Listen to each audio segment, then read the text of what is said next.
Hey, what's going on? JP Albano here. In this video, I want to talk about this idea that I run into a lot with my tech sales investors.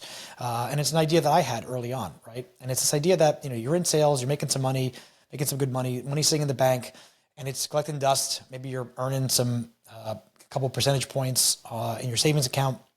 But deep down, you should be doing something with it. You should be investing in something. But you're not, comfortable putting in the stock market. I mean, I wasn't. I call the stock market a casino.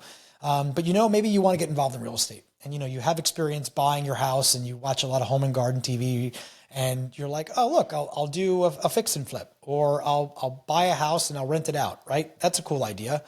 And I want to just kind of call attention to what I don't think people really fully think through. And I've learned this the hard way, and I want to prevent you from also learning the hard way.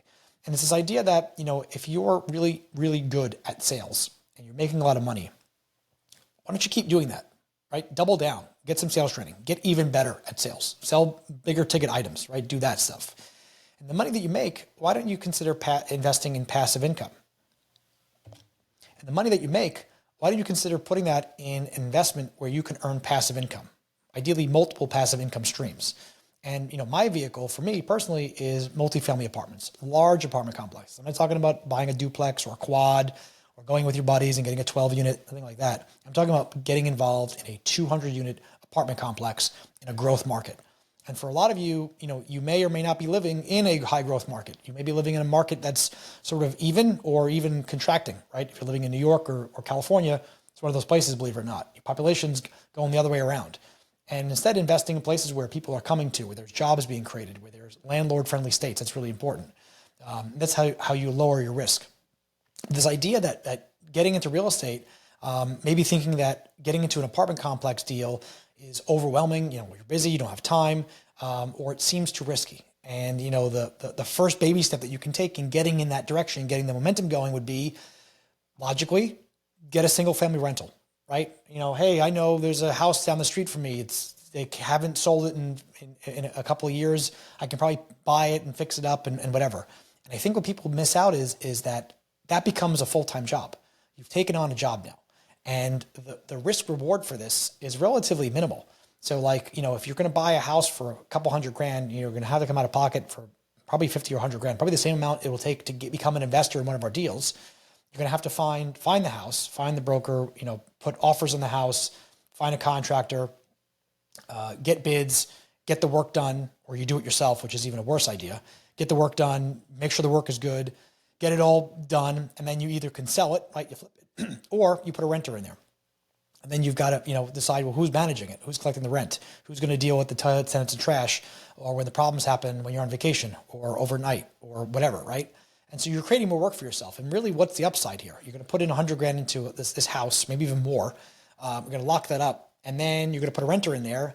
And then, when the hot water heater breaks or the toilet overflows and the floor gets damaged, or they skip out on their rent, or they can't pay their rent, who's paying the mortgage? Who's going, all your profits get sucked out the window once that big ticket item breaks. And so really, maybe you're netting $500 a month, $800 a month. Is that really worth it, right? Is that really the quality of life or the lifestyle that you want to create for yourself? Having the opportunity to create such a life for yourself with the money that you're making. Right. And I think a lot of people don't really kind of see the bigger picture.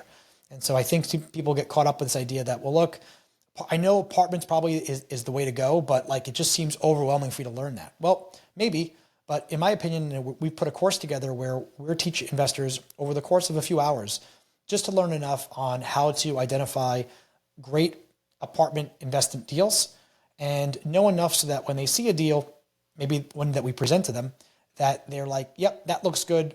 Here's my money. I want to be a passive investor in that and have my money grow passively instead of actively. And there's a whole host of benefits, tax saving benefits and things like that we can get into later on. But I just kind of want to warn you, if you're you're at that point where you're thinking about hey, I've got some cash, I'm thinking of getting into real estate, but I'm not really sure to go. Maybe I'll go get a single family rental. The only place that I think that works really is if you're considering a vacation rental. That's not exactly the same thing. It's a little different, but it still has its shortfalls. But I think if you're looking to buy a house as a vacation rental, because you're actually going to vacation there, then that's a worthwhile, worthy cause, right? I think that can be done. I wouldn't look at it as an investment. I would look at it as a quality of life investment. Like, I want to buy this thing. I want to bring my family there. We want to, enjoy our time there. And that's kind of really it. Versus, I want to buy this house by the beach because it's going to make some money for me. I think going in eyes wide open, you'll have a different outcome with that. If you found this to be useful, go ahead and hit subscribe for more.